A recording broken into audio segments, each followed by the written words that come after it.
How was Australia, man? Because they're on fire at the moment, bro. Like, yo, bro, honestly, it was insane, man. It was just like, just even the fact that people still came to the show was just like crazy. Because like, damn, like everything's around them is on fire. Hard out. Because were you there on that day? It was really bad. Like, it was like 10 in the morning and still dark outside. I was there for 10 days. So the last 10 days.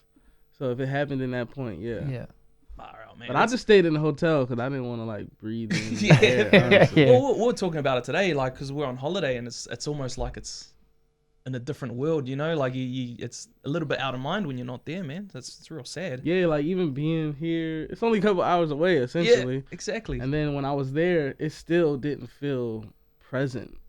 But like the people, you might like one of the drivers we had, he was like, you know, dealing with that. Like he had to get his family out of the house and like move them to a hotel. Far out.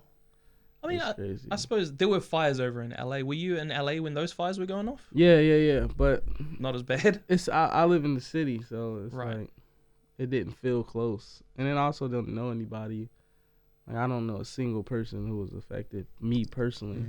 But like on the internet, it's just because everybody's connected. So it's like you could just, it's like, this is weird. Like you like looking outside, like where are the fire? Like this is crazy. The internet's just a ridiculous beast, eh? It's just like, it connects everything. You learn everything from the internet, bro. Like the amount of times that I like find a news article like from anywhere other than the internet is like, it never happens.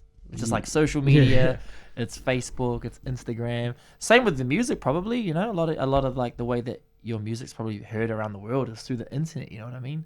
And that's opportunities that it gives. Streaming. How was your concert the other night? You performed on Saturday night at Power Station, right next to my house. No way. Yeah, I like literally live right next to Power Station, and it was loud AF. You're playing some drums on stage too, bro. Yeah. Like, do you often get up in your sets and try to do some stuff on stage?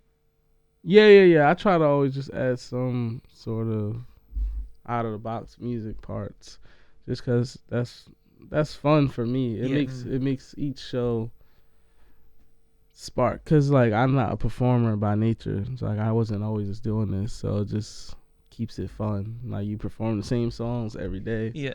It's like, for me, I'm a kind of person, like even as a writer, like I'll make like 5 songs a day, and then I never listen to those songs and just keep going every day. So it's like now it's like slowing down, like falling in love with these songs every night all over again.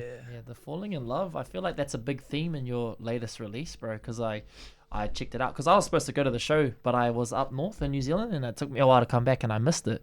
But that's a big theme of the music, you know, Coke and Henny Part 2, just the new release. What's going on there? Did you recently like break up with somebody and you like, you know, like I feel like on the reels it's like, because I had a similar situation and I felt like the songs resonated really well with me, you know. It's like wanting somebody back, feeling comfortable with them, you know what I mean? What was the inspo behind all the music? Honestly, those songs were a little, I guess, the energy from those songs was dated. It was more like something that happened that I wanted to express so I can just release it finally. And that was just like the moment where I was just like, oh, all right, finally got that out. Now it's like I put the music out and then people relate to it. So for me, I noticed that like just telling my truth, it helps. And that's what it was. It's literally like me talking to you guys and realizing like if you was like, you know, a woman or something and we having a conversation and I'm like realizing it like a year later or something and I write a song about it, you know. Yeah. Is it hard to keep those kind of thoughts top of mind when you're writing, or is that something you've kind of, you know, developed over the years? Nah, I'm super emotional person, so it's like it's like on the surface I'm not really like emotional like that, but like I think about things all the time. So it's like why people do things, or why did I do something, or like, how did this action lead to this result, and why is this such a big deal? Or like, I'm just always thinking about it. So once I get on the mic, it's just like easy. It's the most natural thing for me. Oh, I guess it's nice that you've got a place to put your thoughts into. You know what I mean? It's probably a nice outlet for you to have that, like, sweet, this is how I'm feeling, and I'm gonna release it in my music. You know what I mean? I don't need to talk about it. I'm just gonna put it in my music, and I think it comes through, man. Like, not even I think, like, it does. It's like an emotional EP or EP album. Yeah, for sure. We had a chance to catch up with you on the phone. I think it was last year sometime, and you told us a story about your name, Pink Sweats, and you always used to wear a pair of pink sweats in the studio. How long ago was that? And do you still own those pink sweats, or did you throw them out a long time ago? They evaporated. And that was a while ago, man. That was like probably at this point, like 2.5 years ago now. Oh, yeah? Because, yeah, like from the time that I recorded the songs to when they came out. Yeah. About probably 2.5 years ago now. What was it like going from like a producer and thinking of yourself as a producer or making the beats, and then going into being like an artist? Like, was that something that you'd planned to do, or was it just kind of just happen naturally?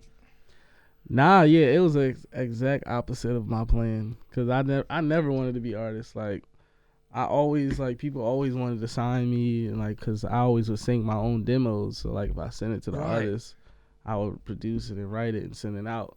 I'm like, oh, who's this singing? It's like, oh, it's him. It's like, oh, bro, you should be an artist. Let's like do some business, boo boo.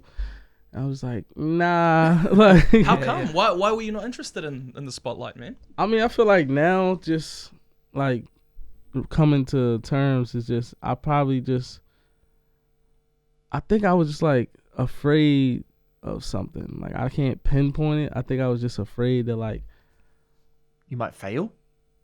Nah, it wasn't the failure part. It was just fear of maybe wasting time. Cause it's like, being an artist to me, especially at the time with like things changing with social media, it always felt like gimmicky to me. And I was like, man, you know, I don't really want to do a bunch of gimmicks. Like, I'm not trying to be looking stupid on Instagram. And then every time I drop a project, I gotta do like a goofy dance or. And mind you, I'm saying, like, some people do it and it works for them, but that's not my character. So it's like, I always want to stay me. Like, I dress like this with like this a vintage shirt. It's not Louis or nothing. That's how I dress all the time. So it's like, I didn't want to have to be like, oh, now I gotta go wear all Louis all the time. Always gotta have on Gucci. Always gotta be fresh to death, nothing less. I just want to be me. Like, and I didn't feel like in my head, like, if I was an artist that I could do that until I became an artist. And then I'm like, you know what? Well, maybe I should just be myself. Because if it works, then that lets the next person know, like, yo, I could be myself. Like, I don't have to, like, look at Diddy, because I used to idolize, like, P. Diddy and people like that just for, like, fashion stuff, because they was always fresh. But I didn't have that kind of money, you know, coming up. So... Well, it's worked out for you, man. Like, you know, being yourself, becoming an artist, and obviously, you know, you got singles that play all the way on this side of the world. But if it didn't work out for you, what do you think you would be doing instead of music? Oh, music? Probably be like an entrepreneur, starting like businesses or something. Come up with something. Yeah, I've always been like entrepreneur mindset, and I feel like for me, music was always that way of like, I always looked at it like building a business. Yeah. And I never looked at it like just making songs. I always looked at it like, how can I turn my gift and my talent into something tangible that, like, I don't have to be like sleeping on floors and couches forever, you know? Maybe that's where a lot of people go wrong. They don't look at it the right way, bro. Where are you off to next? Back home? That was a good point. Yeah, I'm going back to LA. Back to LA. Yep. Back to LA. Shop, bro. Hey, thanks so much for your time this morning. It was cool to catch up with you, bro. Nah, thank you guys, man. Appreciate it.